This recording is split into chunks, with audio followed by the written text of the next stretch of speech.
Мындан туура 1 ай мурун, тагыраак айтканда 12 август күнү өзүнүн жолдошун өлтүрүп, жиликтегенде пишектелип кармалган жаш келин өз үйүндө болгон окуяны сүрөттөп, милиция кызматкерлерине көрсөтүп берүүдө. Анда маркумдун жубайы эмне себептен мындай кадамга барганын айтып берди. Мен 12 күнү уже түнү уктап калганда залда уктагам балдар менен. Ал келгенде эшиктен домофонубуз бузулуп калгандыктан эшиктен 2ден 1 мүнөт өткөндө чалган. Айда эшикти ач, мен ыргып, күчтөр. Мен ыргыттым, кирдим. Ал кире эле бияка кирди, спальняга. Спальняга кирди. Спальняга кирди, кийимин алмаштырып эле полностью кийимдерин чечти. Турсачан болду, ал дайым эле турсачан жүрөт үйдө. Отурдук, ушул жерде сүйлөштүк.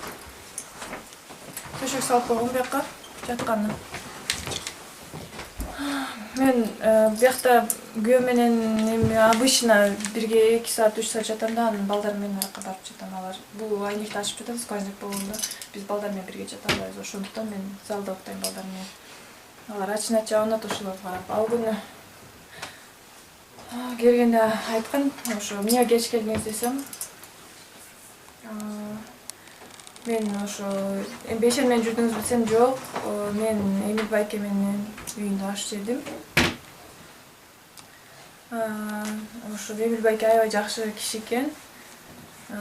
Келинчеги да жакшы экен, жеңешка аш бышырыптыр, аш аябай даамдуу болуптур. Сен жасаган тамактарың мындай даамдуу болбойт. Сен бышырган тамактарың боктой. Мен тиягымда ишылса болгон токойдун баарын сүйлөп, тили аябай жаман болчу. Мен буга чейин деле көп жолу кемсинткен. Дайым эле эч качан жасаган тамактарым жакшы эмес. Сен чумоосуң, сен колуңан эчтеке келбейт, сен мындайсың, бу ишоп тияктын, бияктын сөздөрүн сөйлөнгөнүн баарын айтчу. Илгери мурун жакшы эле жүрчүк, акыркы 1 айда аябай көп кемсине турган болуп калды. Колда көтөрө турган болуп калды. Ошондо мен анан ызаланып кеттим. Ал мен үчүн, мисалы, биздин үй бүлөдө андай сөгүш, мен чоңойгон үй бүлөдө андай нерсе, это ненормально. Ошондой боктой, андай тигиндей дегенде, мен жасаган нерселерим жакпайт деп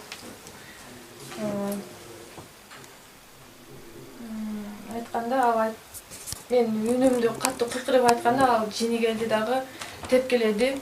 Буттарыма тепкелегенде тизелеримден менин синяктарым бар, ал экспертизадан өткөрдүк. Баары жазылды. Бетиме чапты эле, мен качып кеттим кыняга.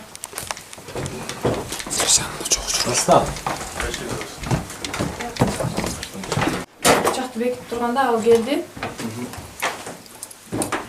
Келип аркаман урайын мен бияктан качып бекитип, мен кайра аркага качып кетип калдым. Эптеп тез алмалда уже мен подсознательно я защищалась. Аркаман ал келип атат, мен качтым.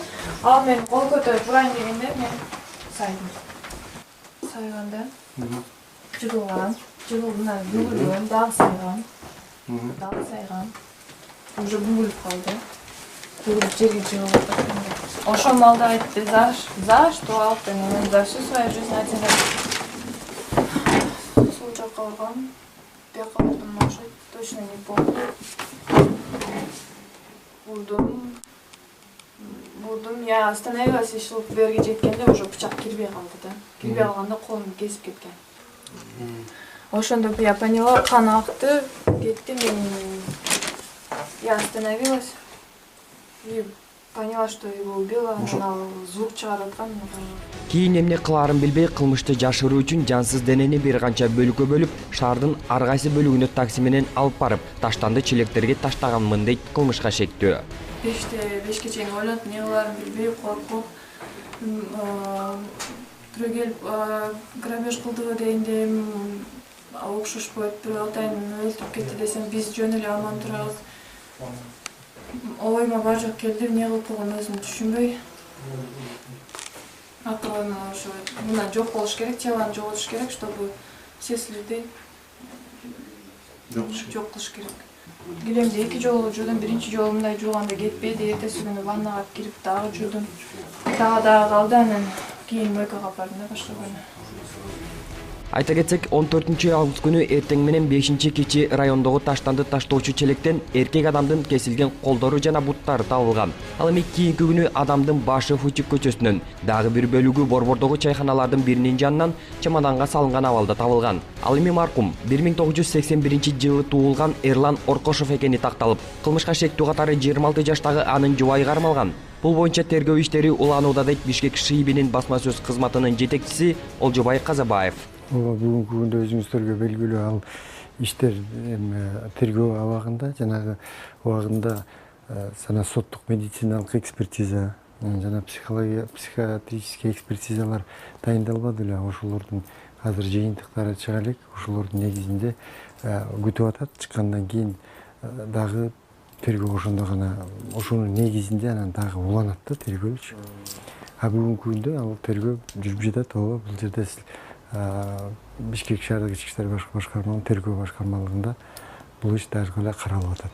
Белгилүү болгондой, кылмышка шектүү менен маркум 4 жыл бирге жашашкан. Алардын 3 жана 2 жаштагы 2 уулу бар. Ошондой эле шектүү 2013 жылы медициналык академияны аяктаган.